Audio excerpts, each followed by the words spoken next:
Psalms 30. If you have a Bible and the person next to you doesn't, if you'll share your Bibles with them, because I want you to read this passage of Scripture this morning. I want you to read it from Psalms 30, and we're going to read the entire division of 12 verses there. And that'll be pretty much my message for this morning. All right, if you have it, let's read it, beginning with verse 1.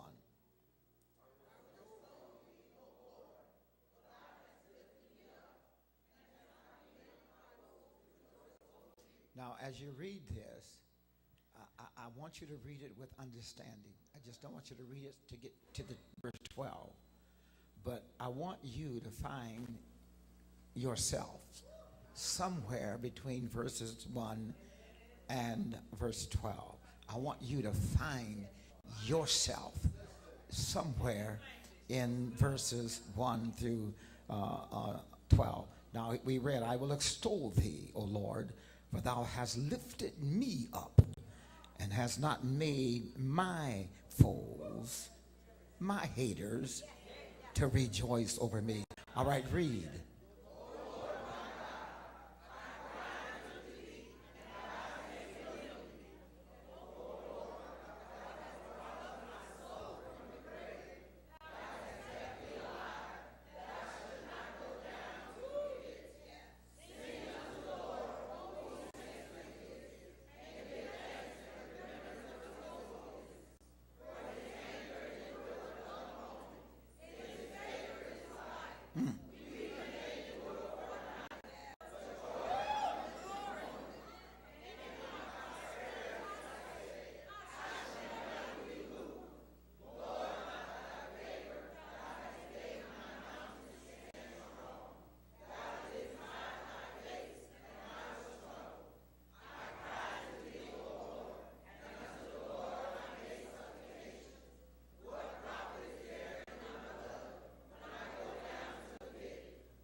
Notice verse 11.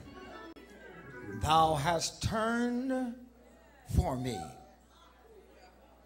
I tried turning it myself. I tried fixing it myself. But I didn't have the strength. I tried, but I was too weak. So I turned it over to the Lord. And he turned it for me. Thou hast turned for me my mourning into dancing. Thou hast put off my sackcloth and girded me with gladness. I want to talk about a Eureka moment. You may be seated in the presence of the Lord. Just look at your neighbor and say, neighbor, if you see me jerk, I'm having a Eureka moment.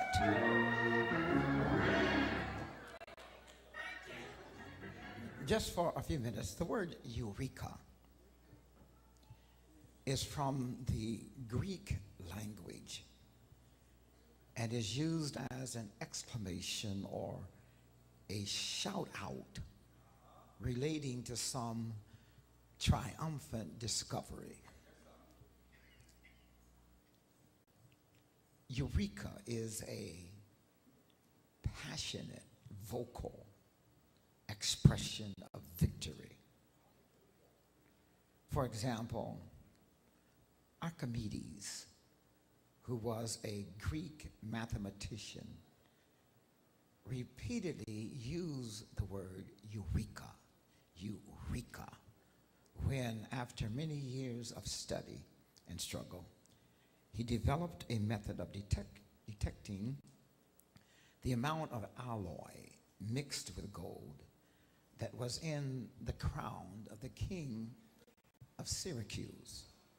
So after his triumphant discovery, he repeatedly shouted, Eureka, Eureka, meaning I have found it, or I have made a triumphant discovery. Therefore, my struggles and my frustration is over. Eureka is a sound that expresses a strong emotion of victory. To find or to discover or to gain knowledge of something previously unseen or unknown is both exhilarating and invigorating, as well as stimulating. And so here in this 30th Psalm, we have a song of thanks, a song of gratefulness. It is a psalm of David. And if you will allow me to paraphrase this division, David is telling God, I give you all the credit. You are the one and the only one who got me out of the mess I've been in. You did not allow my enemies to gloat, because when I yelled for help, you are the one that put Humpty Dumpty back together again. You literally pulled me out of the grave and gave me another chance at life when I was down and out. Can anybody up in here identify? Is there anybody who can say to the psalmist this morning, I feel you, David. I've been there and I've done that. And so after discovering and gaining the knowledge of the wondrous power of God's deliverance, David has this Eureka moment. And he calls on all the saints to make a sound that expresses strong emotions by singing their hearts out to God. In other words, thank God, thank him in his face. Thank him for his unconditional love. Thank him for his unlimited mercy. Get in God's face and thank him for straight out, unadulterated, unmitigated, unqualified grace and undeserved favor. Yes, it's true, says David. I've discovered that God gets angry once in a while with us because of our forsaking him. But across a lifetime, there is only love I feel coming from him.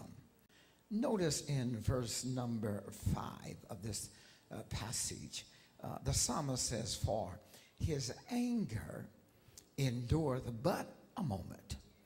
In his favor is life. Weeping may endure. It may or may not. Weeping may endure for a night, but it's guaranteed that joy will come in the morning. This verse clearly points out the persistence of joy and the transitoriness of sorrow. Understand, my brothers and sisters, there are two guests who come to visit us during our lifetime. One whose name is sorrow, and the other name is joy. And if somehow through our faith we can read our life story with the same confidence as David did, and then exercise the gift of discernment, we too will quickly discern what is the temporary and what is the permanent element in our experience. Your experience of weeping, your experience of sorrow, your experience of sadness is temporary. It's only for a limited amount of time. It's short term, it's provisional, it's interim. And eventually, those nights of crying your eyes out, those nights of sadness and sorrow will give way to days of laughter and joy. As a matter of fact, it was Richard Smallwood who wrote, "Jesus, you are the center of my joy. All that's good and perfect comes from you. You're the heart of my contentment, hope for all I do. Jesus, you're the center of my joy. When I've lost my direction, you're the compass for my way. You're the fire and light when nights are long and cold. In sadness, you are the laughter that shatters all my fears. When I'm all alone, your hand is there to hold. You are why I find pleasure in the simple things of life. You are the music in the meadows and the streams, the voices of children, my family, and my home. You are the source and finish of my highest dreams." However, in this Psalms, David warns that the greatness of God's deliverance can never be interpreted as one's own greatness. Because in verse 6, David says, "In my prosperity, I boasted by saying, I shall never be moved." In other words, look at all I have. Look at the stuff I've been able to accumulate. I got it made. David was feeling himself similar to the rich man in the Gospel of St. Luke chapter 12, who began to talk to himself about all the stuff he owned. And in verse 17 of St. Luke chapter 12, he says that the rich man thought within himself and said, "What shall I do, because I have no room to store my wealth?" And then he said to himself again, "I know what I'll do. I will pull down my barns, and I will build greater barns and store my wealth in them. And then I will say to my soul, soul, take it easy.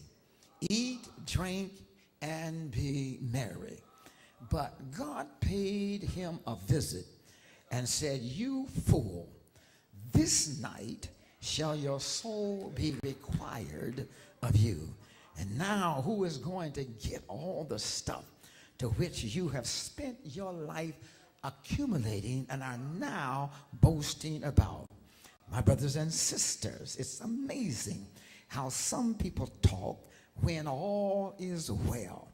But then whenever your confidence is misplaced, it's a red flag. Just keep on living, because a change is coming. Notice in the very next verse, that's exactly what happened to David. And he says, God, you have made my mountain to stand strong. And then you hid your face from me, causing me trouble.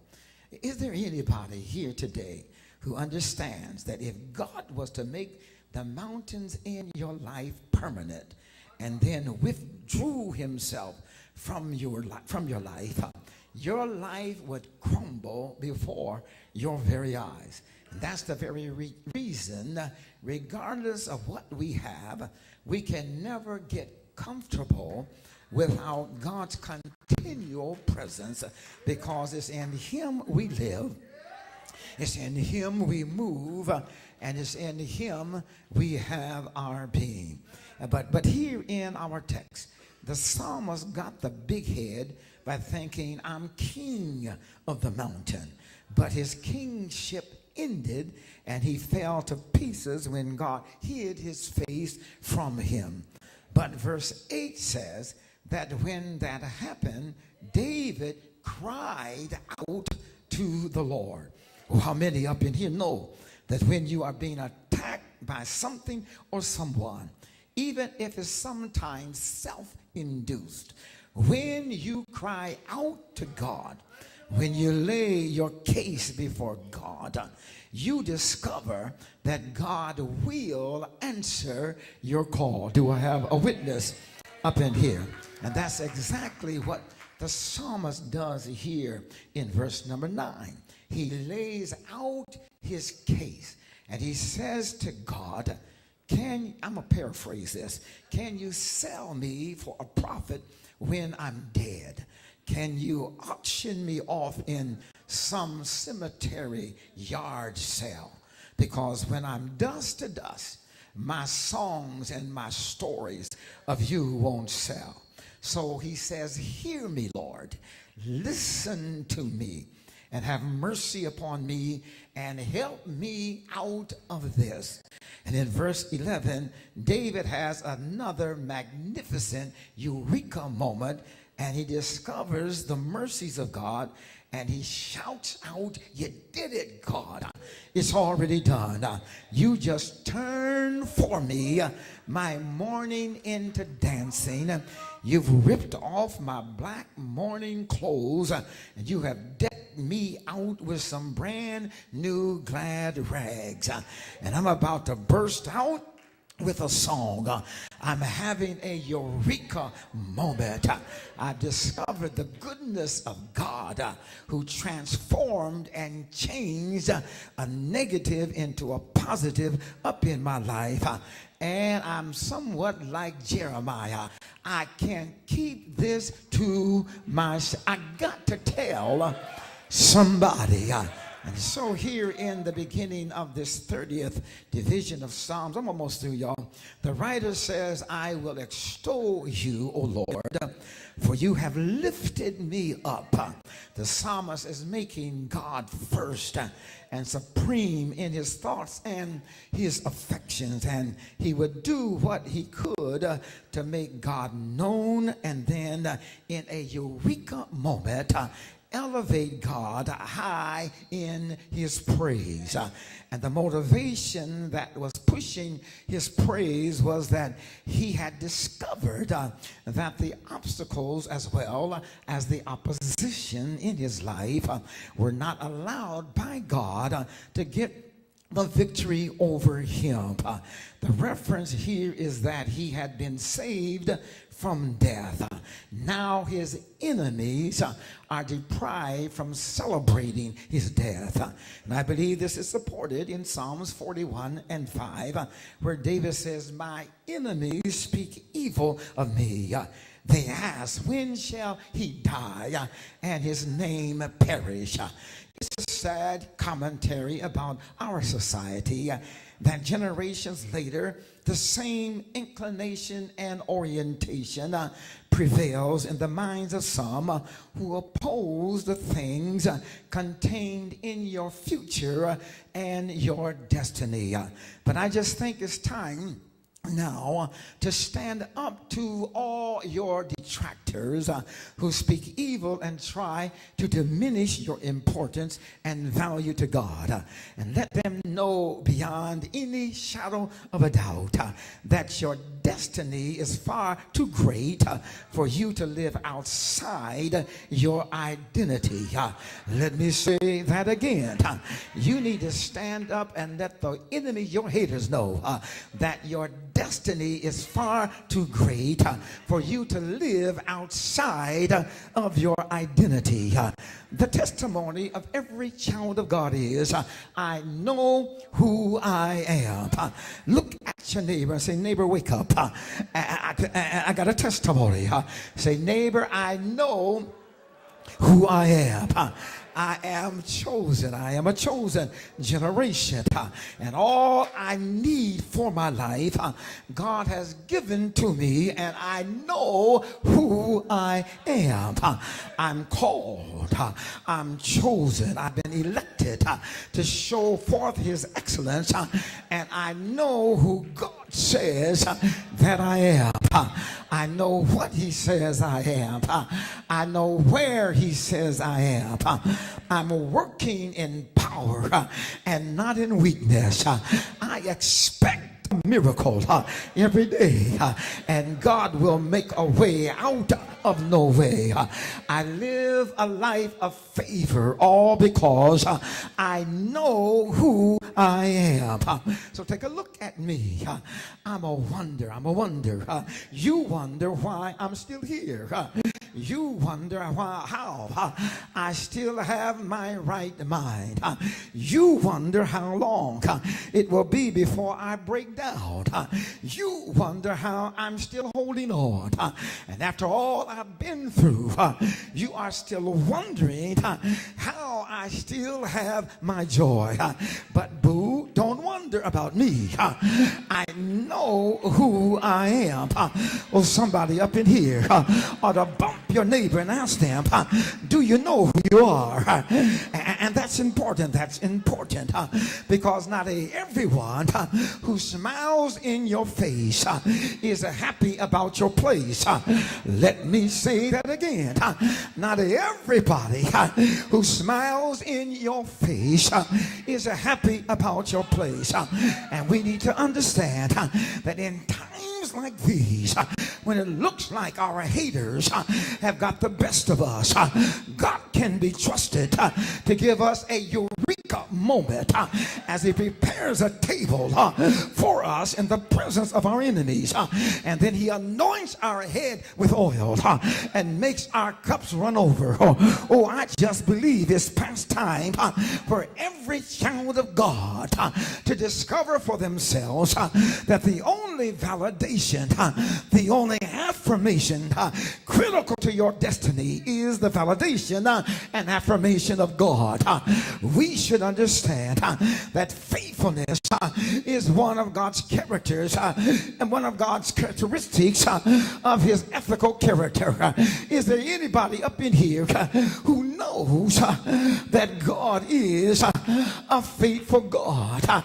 He is infinitely exalted above change, and that is one of the virtues of God that distinguishes him from all that is finite. If God were to change, he would be as fickle as some of us.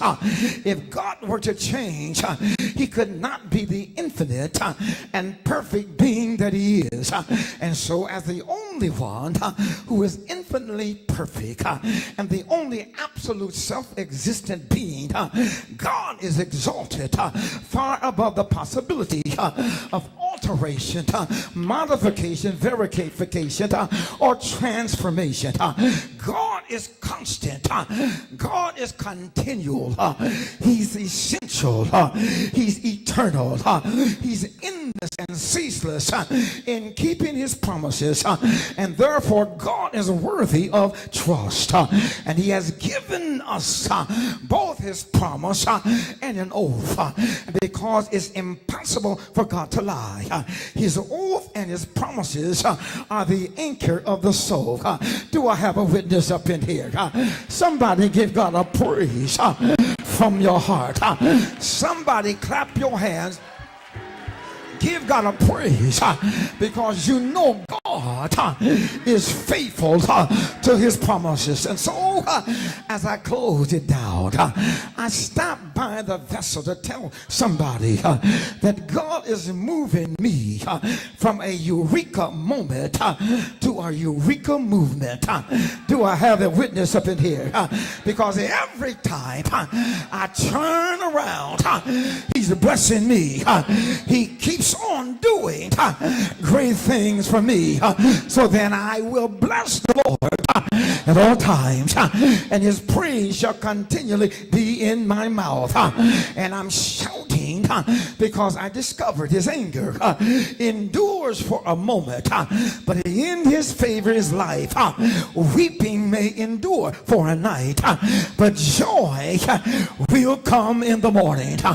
I'm rejoicing because I discovered it was God who brought me up, brought my soul up from the grave.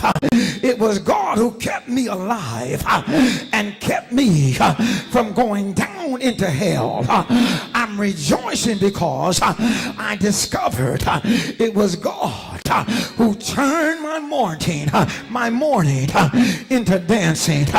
I'm rejoicing because I discovered that no weapon formed against me can prosper, and every tongue that shall rise against me in the judgment shall be condemned. It's the heritage of the servants of the Lord, and their righteousness is of God, saith the Lord. I'm happy because I discovered that the Lord is my shepherd, and I don't have to want. I feel a sense of satisfaction because I discovered that if I reject being weary and well-doing, in due season I shall reap if I think not. I'm dancing because I discovered the same thing that King Jehoshaphat discovered, and that is, don't be afraid and be not dismayed by reason of the great opposition opposing your destiny, because the battle is not yours. This one belongs to the Lord. I wish I had about 3 of y'all would slap a high five on somebody and say, neighbor, this battle belongs to the Lord. Touch your neighbor and say, neighbor, step back, take a deep breath. This one belongs to the Lord. And so I stopped by to tell somebody that I'm part of a Eureka movement who keeps remembering, had it not been for the Lord who was on my side, I would be dead and in my grave. I'm part of a movement who never forgets the goodness and the mercy of God. I'm part of a Eureka movement who keeps remembering who it is that puts food on my table, clothes on my back, and a shelter over my head. I'm part of a Eureka movement who, if you knew our story, you'd understand our praise. Some of us in the movement should have been destroyed by our haters, and some of us have had to fight against hell itself just to survive. So when you see me laughing when I should be crying, I'm having a Eureka moment in my mind. When you see me up when I should be sitting down, I'm having a Eureka moment up in my spirit. When you see me clapping my hands and dancing my feet, I'm having a Eureka movement in my soul. I'm discovering, I'm rediscovering, I'm gaining knowledge. I'm reminded of the greatness and the faithfulness of the God I love and the God I serve. And when I think of his goodness and all that he's done for me, my soul cries out, hallelujah. Praise God for saving me.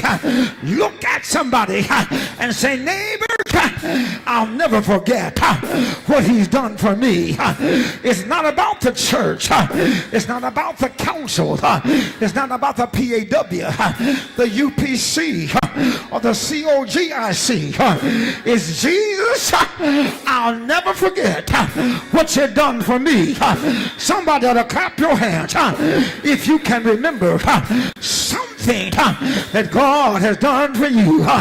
Look up and tell him, Jesus, I'll never forget how you set me free. I was bound, but you set me free. I was enslaved with chains of sin, but you set me free. High five your neighbor and tell them there is power in the name of Jesus to break every chain. Y'all ain't saying it right. Grab somebody by the hand and say, neighbor, there's power. There's power in the name of Jesus to break every chain. Shake somebody's hand. Shake it like you're going to take it. Come on, shake it like you're going to take it. And tell them, as a matter of fact, I hear the chains falling off my family, falling off my finances, falling off my friends, falling off my mind. Come on and clap your hands. Somebody shout, I hear the chains falling. Y'all ain't saying it right. Lift your voice so the devil can hear it. Lift your voice so hell can hear it. Shout, I hear the chains falling.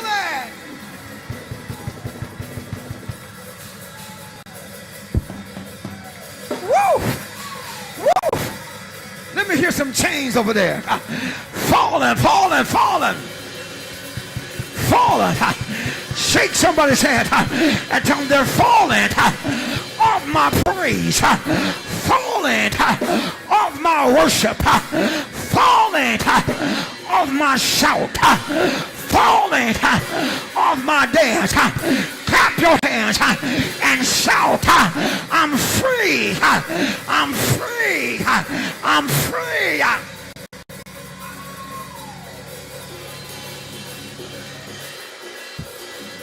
Chains are falling. Chains are falling. Chains are falling. Somebody clap your hands. You ought to be having a Eureka moment right now and give God a shout out. Say, Lord.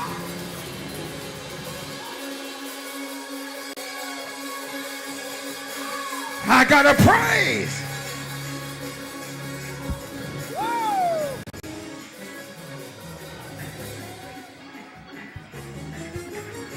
Woo!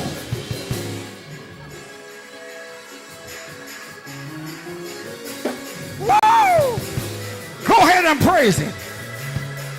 It's a Eureka moment when you realize that God is able to do the impossible. Is there anybody up in here who believes that our God is able to do the impossible? Grab somebody by the hand with your spirit and say, neighbor, I got a testimony. The God I serve is able to do exceeding abundantly above all I can ask.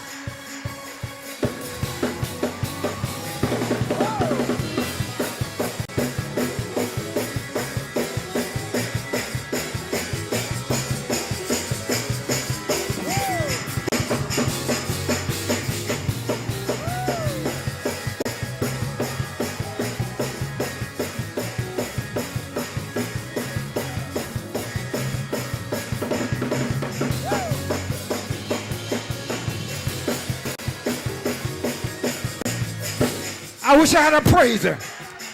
I ain't got no praisers up in here. But I wonder if there's anybody up in here who can remember one thing. You don't have to remember everything, but you can remember one thing that God has done for you. and just give God a praise, just take you a Eureka moment and give God a praise of appreciation, because you know it was God. It wasn't anybody else. You tried to work it out and couldn't. You tried to fix it, but you couldn't. You tried to make it happen, but it didn't. Is there anybody up in here who can have a Eureka moment and give God a praise for what he's done up in your life?